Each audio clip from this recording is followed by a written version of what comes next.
the idea of the concrete block. Okay, I'm back again. Woohoo!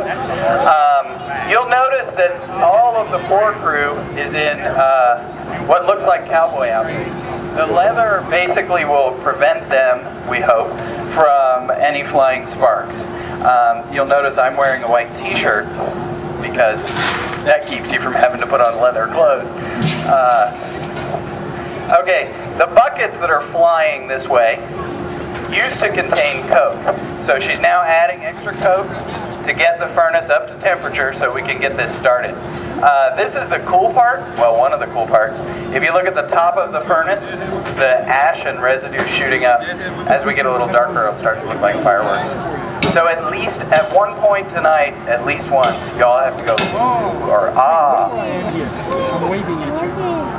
Can you see it? Yeah. I'll talk to you. Just come have a look and see what it is.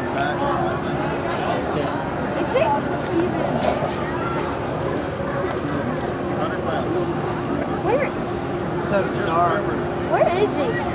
Where is that?